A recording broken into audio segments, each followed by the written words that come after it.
more than I can say. I thank the Press Association for this very, very humbling honor. There's a long list of people to thank, from Jeff Schumacher and Scott Dickensheets, who nominated me for this recognition. Jeff was my editor at 3 different newspapers, to Sherm Frederick, who gave me a shot as a columnist at the Review Journal back in 2000. I think I only gave him cause to regret that decision 2 or 3 times in the intervening years. There are people who encouraged me, trained me, and helped me along in this profession, from my very first editor, P.J. Schlosser, to my college advisor, Roberta Green Elmanson, to editors like Ken Harvey, Jeff Schumacher, Scott Dickensheets, and John Kerr, broadcasters like Emily Nielsen, Terry Foley, Paula Francis, and Gary Waddell. They all made me better at what I do and gave me a chance to succeed. And I owe them, and so many more, a great debt, which I hope in some small way I've been able to repay by helping others along in our profession. And most of all, my wife, Erin Sebelius, who's here, who's had to put up with many, many late dinners, building vacation schedules around the elections calendar and the meetings of the Nevada legislature for the last 20 years. I wouldn't be here without her love and support, which I am sure I do not deserve. She and I first met at the Review Journal, so I can say with certainty I have taken more from the RJ than I ever gave.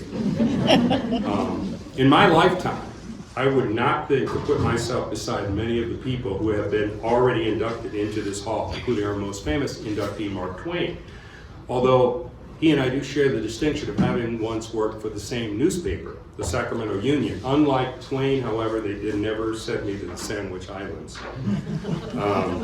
Although I've been an editor twice, I would not consider myself the equal of mentors like Lisa Kim Bach, Brendan Riley, Mary Hausch, Jake Hyten, Michael Callahan, or Charlie Zobel, all of whom I was privileged to know in my career.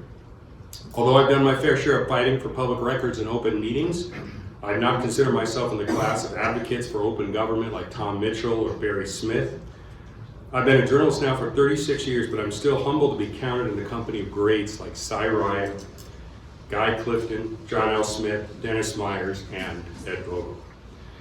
There are people in our hall who have changed the face of journalism in this state: Bob Brown, Hank Greenspun, and of course my fellow inductee John Ralston, who created a news organization from scratch that has left an enduring mark on this state and will continue to do so.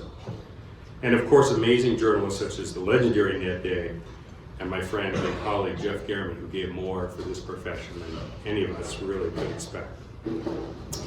Our business has certainly changed from the day I walked into that storefront office of the Huntington Beach Independent, my hometown weekly newspaper.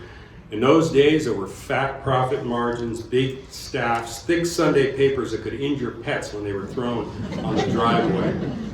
Today, most of those things are just very fond memories. Now we find ourselves beset on all sides by cultural, economic, technological pressures that every day threaten the very essence of what we do. On the right, we're called fake news and enemies of the people, intentional digs that are designed to sap credibility and blunt, truthful reporting. On the left, we're derided as feckless for the sin of failing to depict society and politics in precisely the way that liberals see those things. We've seen cancel culture come full circle, from conservatives being excoriated for ideas that liberals found objectionable to now conservatives cheering the demise of comedians such as Stephen Colbert and Jimmy Kimmel. Free speech now depends on your political affiliation, and hate speech has been redefined to be anything that you just don't want to hear. The media has seen its audience fracture, turning to social media, online newsletters, YouTube, TikTok, and 100 other very curiously spelled platforms that old men like me will probably never fully understand. In response, news organizations have seen their budgets cut, their staffing shrink, their coverage collapse, and their leaders desperately trying to find ways to survive and still keep faith with the mission. Now, I've been in journalism now for nearly 4 decades, and I've seen a lot of mission statements come and go in that time. Comfort the afflicted and afflict the comfortable was a popular one when I first started out. Make a difference, simple mission statement that Sherm Frederick once penned for the Review Journal. I worked a year for Gannett, and they love mission statements. I think there were like 3 or 4 in the year that I worked for Gannett alone. My favorite one, however, was one that I cribbed from a sign outside the offices of the old Sacramento Reader newspaper. It's okay, because they cribbed it from the bard who wrote in Henry V, "Oh, while you live, tell the truth and shame the devil." It tracks, after all, since the good book tells us the devil is the father of lies, and there are plenty of lies out there right now for us to confront. As we face the pressures that surround us as journalists and as an industry, we should keep in mind what drove us into the profession in the first place. Now, I can't speak for anyone else here, but of course I joined for the money. Many of us joined to hold people accountable, people in government with elected power, or bureaucrats with institutional power, or big business with corporate power. Others joined up to better understand a complex, multifaceted world, try to understand it for themselves and explain it to the public. Still others joined to tell stories that people would otherwise not have heard or didn't want to hear, but needed to.